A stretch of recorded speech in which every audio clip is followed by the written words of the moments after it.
Without offending anyone, too quickly, I think we can all appreciate that, especially for women, but not exclusively to women, there exists a severely unbridled appetite for dark psychology. Betokened actually by an estimated true crime online industry of about $2.5 billion by 2025. In my humble opinion, we are looking at more than just a fascination at this point. We are definitely looking at an infatuation. But I am not personally persuaded, and again, this is completely my opinion, that as many people are familiar with losing their moral architectures as they are their rational ones. Essentially what I'm saying is more people are familiar with the edge of insanity than they are with the edge of psychopathy. Why such a hunger for the minds of killers, manipulators, and monsters? In my personal opinion, it's not so much about fear as it is about recognition. Honestly, when we talk about psychopaths, when we talk about serial killers, when we talk about people like Joe Goldberg, I sincerely do believe that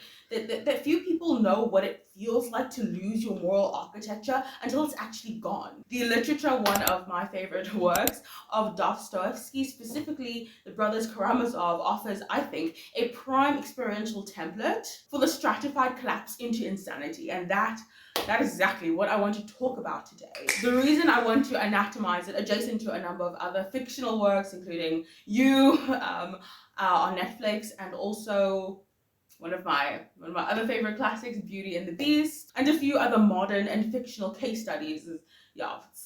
It's going to be a lot today, but I do believe that specifically this book presents a psycho-spiritual diagram of how the brilliance of the mind, the intuition, and understanding can become unbearable. The mind indeed can disinherit itself, especially when it becomes too clever to submit to anything but itself. Now, let's talk about I'm going to pivot into culture. So one of my biggest issues is that to speak in our culture about psychopathy so casually is to invoke ancient disorders of disillusionment. And I don't think we realize what we are invoking here. These disorders of disillusionment can be inherited into the genetic line and engineered into online, cultural digital spaces. I think we've seen it before. I've discussed it before on my channel. You guys, there is nothing emotionless about the loss of moral orientation. And you ask me, Catherine, why? Why would you say that? Well, I think just from personal experience, I know that there's nothing, well, rather there's everything painful about the loss of hope. Disillusionment is not a blunted state, it is the agonizing impossibility of rest. Now, the reason I'm talking about disillusionment, hope, and all of these related subjects as they relate to psychopathy is not because, not because I'm mad, but because these things inform the painful effort to rationalize darkness. Unlike a lot of learned academics who I do sincerely respect despite our ideological clashes, I do believe that multiple intelligence theory is real. I mean, Mozart was a genius, Nietzsche was a genius, Joe Goldberg was a genius. The fictional characters that I intend to anatomize throughout this video, they were all geniuses, and yet all were cannibalized by their own paradigms. They died horrific deaths, some by their own hands and some by the social structures that they were beholden to. For example, Mozart and the Freemasons, Jeffrey Epstein. we could go down many rabbit holes, but I have self-control, okay? I will restrain myself. Luciferian intelligence is very common in absolute psychopathy, but like absolute evil, it is generally not very, digestible. And it is incredibly important that I describe what it looks like and what it does, because not only is it atypical to encounter it in its rawest form, either you won't survive it or it won't survive the exhibition of its nature. Rational Luciferian intelligence thrives, in my opinion, as a composite with vulnerable humanity. It is a poison that doubles as a velvet blade. And that is why Luciferian intelligence is conveniently alloyed with redeemable, with vulnerable personality characteristics. It must be married to the emotional vulnerabilities of humanity, the longing for meaning, the thirst for beauty, the wound of incompletion. This symbiosis is not coincidental at all. It is engineered. You cannot sell raw nihilism, okay? It will be vomited out. But you can lace it through narratives of empowerment, of liberation, and progress, and above all, self-actualization. The most dangerous ideologies are the ones that sound the most humane. And so naturally, of course, the modern Luciferian template, and honestly, let's just name it clearly, is transhumanist, hyper-rational, post-theistic, and obsessed with optimization. But optimization of what? Obviously not the soul. The algorithm cannot quantify the soul, and so it targets proxies. Efficiency, productivity, connectivity, and performance, hyper-performance. We've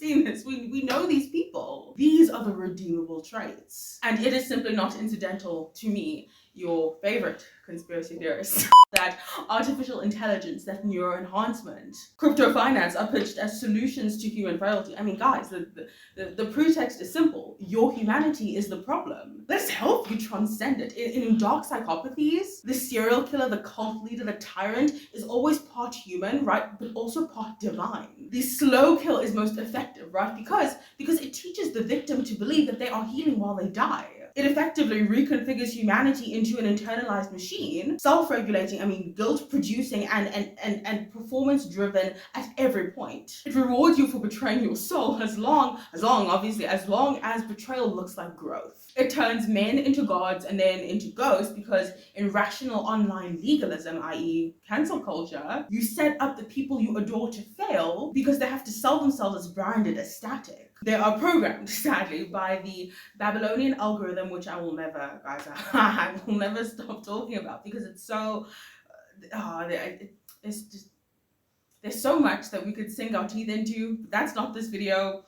It has been enough of my videos at this point, but yes, they are programmed by the Babylonian algorithm, an ancient algorithm, to be algorithmically predictable, because that way they can be marketable, they can be inexhaustibly sold as an ideal. And I do believe that Luciferian intelligence maps itself out across multiple intelligences, for example, musical capacity, and I mean, a few examples of I can think just now is Kanye West, Mozart. And I know that I am dealing with the same spirit because across these characters, across everybody that I'm going to anatomize today, there are common traumas, and I don't believe that those traumas are incidental. This includes Joe Goldberg, this includes the genius musicians of our time. The first would be insomnia, i.e. Jordan Peterson not sleeping for several days. Kanye West having bipolar highs of no sleep and excessive creativity. I've seen this happen, not just with him, but with highly creative, highly intelligent people. This you'd be surprised at how common this is. Anyway, the third,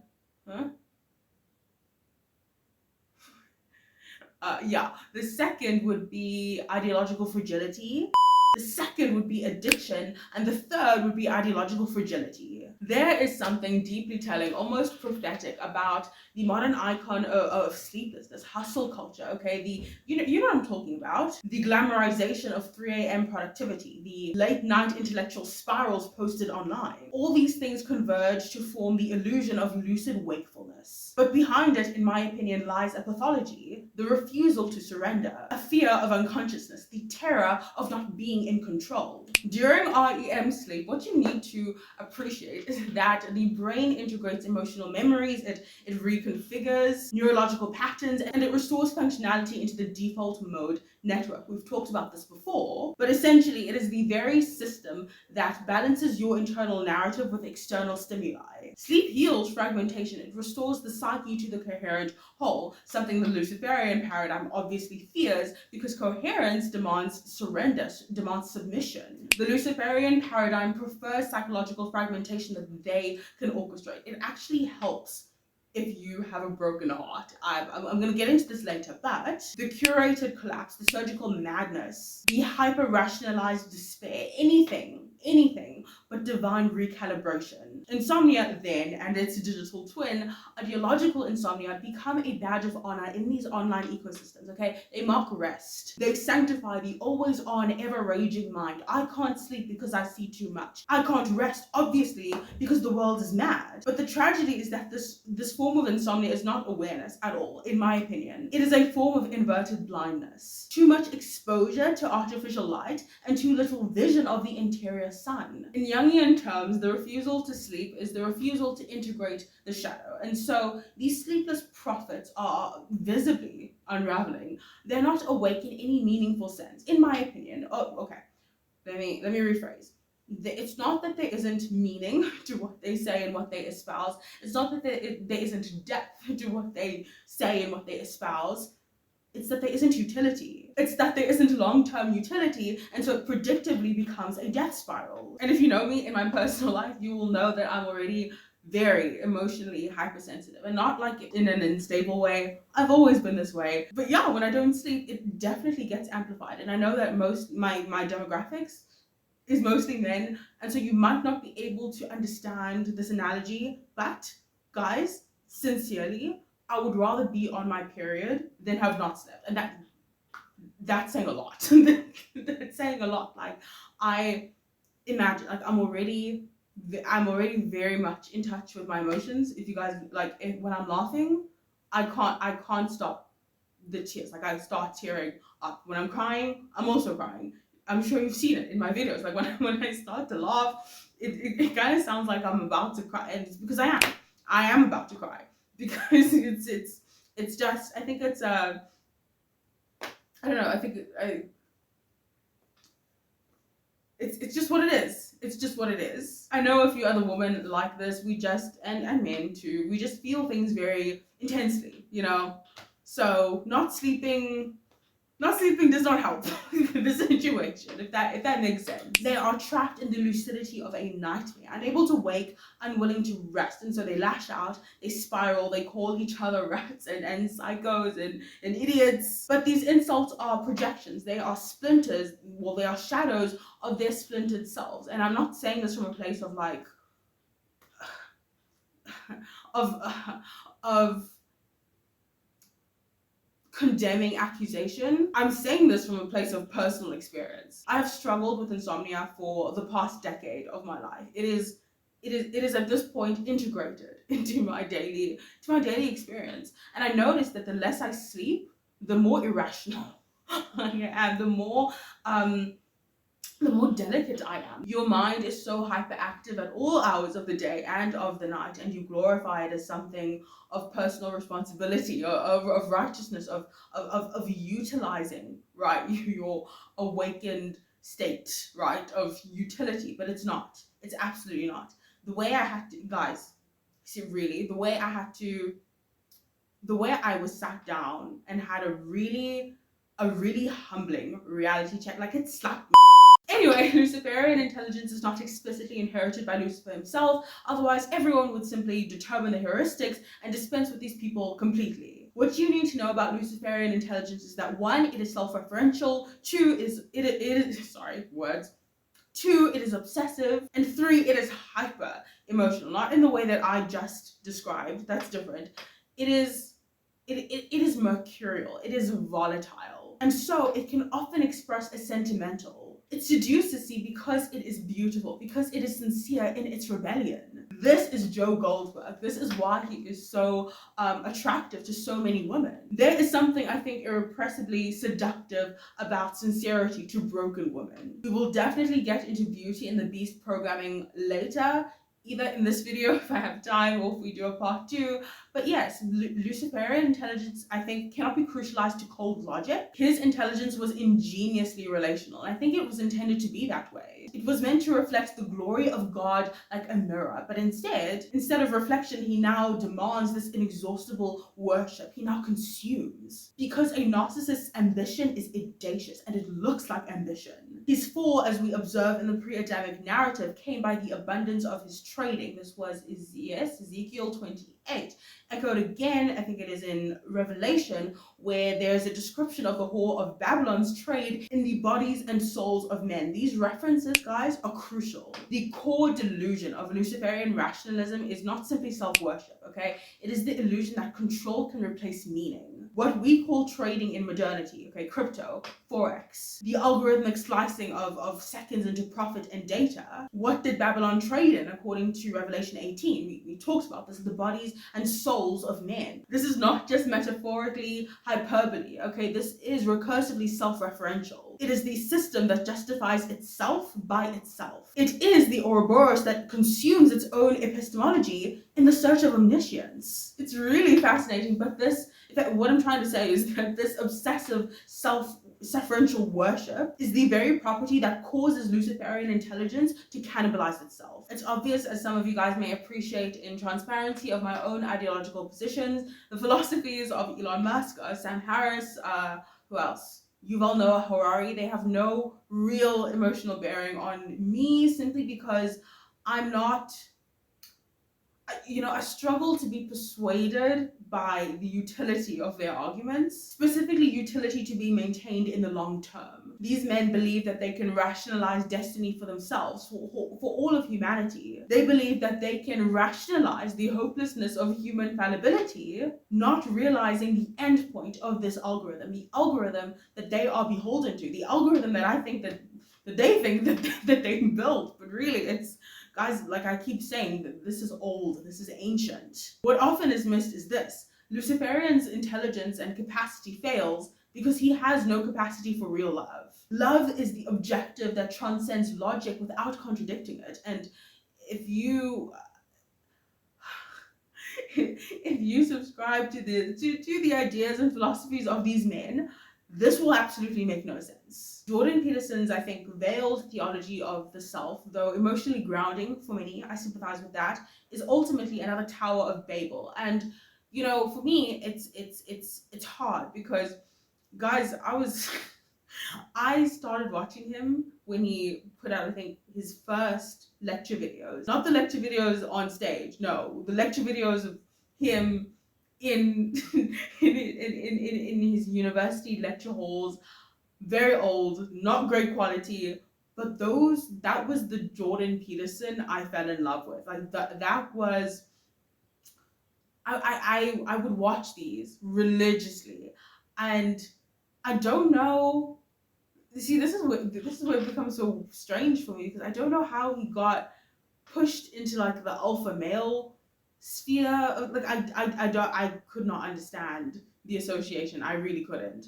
But really, honestly, for me, like his insight, especially when it comes to anatomizing biblical narratives, pagan narratives, and stories, it's been so valuable for me. But I think his prescription of personal responsibility in salvific echoes reflects the same Luciferian echo: save yourself. But true salvation is not the fruit of obsession. True salvation is not the product of control. It cannot be pulled from the ether of perfect responsibility. I mean, Peterson admires some interesting and conveniently dead scholars of human psychology. The idolization of the dead is, in my opinion, one of the most cunning forms of ideological inoculation, wrapping an idea in the sanctity of death so it becomes immune to critique. You are not, by the way, disrespecting dead figures when you question them, when you question their beliefs. You are resurrecting ideas to trial, demanding that they become living, breathing, and contendable again. Guys, this is how we start to think. This is how we stop ourselves from falling into cults, I think. This is what reverence should mean, not blind worship, but intellectual resurrection through friction, through thinking. Peterson idolizes Young, okay? Sam Harris idolizes Hume. Yuval Noah Harari idolizes, who's the other one? Sapiens. Tate idolizes power, I think. And Musk, I think, he idolizes himself. And it's unfortunate, but each borrow prestige by quoting the unresponsive. But quoting the dead, in my opinion, is not an argument. It is often a cowardly appeal to unassailable authority. And I think, I know this will offend some people, but I think this does apply to the Pope. It doesn't. I'm a Christian, okay? It applies to my pastors. I just don't think that people should be deified in that way. Peterson's rehabilitation of Jung, specifically through Nietzsche, is a problem for me because he tries to redeem this person, he tries to rescue this man from despair by appealing to mythic integration, archetypal balance, and meaning as an antidote to chaos. But the shadow that remains is this: the solution is built on self-referential recursivity and self-control. In psychological terms, it is neurosis codified into virtue. The stable mind he proposes, one sustained by routines, rituals, and heroic effort, it's not sustainable. It's functional but not free. It is training people into a well-behaved Lucifer. Actually, even worse, it's turning people into Lucifer's whipping boy. This is why ancient theology warned against gnosis without humility. Lucifer's fall was not because he failed to understand God. It was because he believed he could. Self-referentialism, in my opinion, is the disease of angels who looked at God and mistook him for a mirror. Rather, let me correct myself, mistook God for merely a mirror. And I think that is why rehabilitating Nietzsche through Jung is a dead effort. I don't think that you can redeem a self-cannibalizing paradigm. Modern psychology defines stability as control of your obsession to be stable and to control, which is still, like, can you see how it's just, it's still control. It's still a form of control. Ancient theology, however, defines sanity as alignment with the uncreated reason that breathes reason and meaning into created reason. See what I'm saying? Consider Friedrich Nietzsche. Okay, we know that he worshipped will, he denounced God, right? He descended into psychosis. David Foster Wallace, he saw fractal disintegration of modern meaning. He ended his life in despair. Sid Barrett, another one, he was a pioneering musical genius. He lost coherence and he disappeared into madness. Jeffrey Epstein, guys, we know this one. He was a master of human trade, and he met his death shrouded in spectral implications. Peterson's prescription is act rightly, not because you will win, but because the alternative is hell. And I truly do believe that Jordan Peterson has experienced hell, or at least some complexion of hell. And I pray that he never has to experience real hell. I do think that Peterson has experienced hell severe enough to embed the urgency of warning into him. Now, okay, putting a pause on things. For as many problems that I have with the characters that Jordan Peterson specifically admires, it is not like value cannot be pulled from complicated places. Like, I mean, a lot of you don't agree with what I say, yet you still watch me, okay? It just takes effort to pull what is of utility for you in the people you watch, which is why I don't throw the baby out with the bathwater, okay? We can be critical thinkers here. You guys know I love reading. I read a lot of books, you guys, but no, I don't read a lot of good books. I don't think a book needs to be good, as in defined by modern terms, in order to be recommended, because it depends on the substance of the recommendation. This is why I don't give a lot of book recommendations despite how much I read, because I need the person to tell me what it is that specifically that they are looking for. Okay, like for example, I believe Chimamanda Ngozi Adichie's writing is incredible. I think it's immersive. I find myself lost in it all the time, and I aspire, I always say, to be as good as she is. But I detest her ideological paradigm as it concerns feminism and how men ought to orient themselves about men, about as it concerns how we ought to be raising our children. I would recommend it if you wanted to find a way to master complex narrative immersion, if you just honestly want to escape into a world. Like, she is so good at pulling you into these universes, but I would not prescribe it to inform your worldview, especially if you are a woman, a man. Honestly, I would not. I'm sorry. I know she's very popular. I know that she's really popular. I know that she's really favored and loved among a lot of women. But I just I cannot reconcile personally with her worldview. When these videos, by the way, get too long, I always say that we'll do a part 2, and we might just have to do that. I hope not. I hope not. But yeah, we might need to pause this for part two. I will see you in part two. Okay.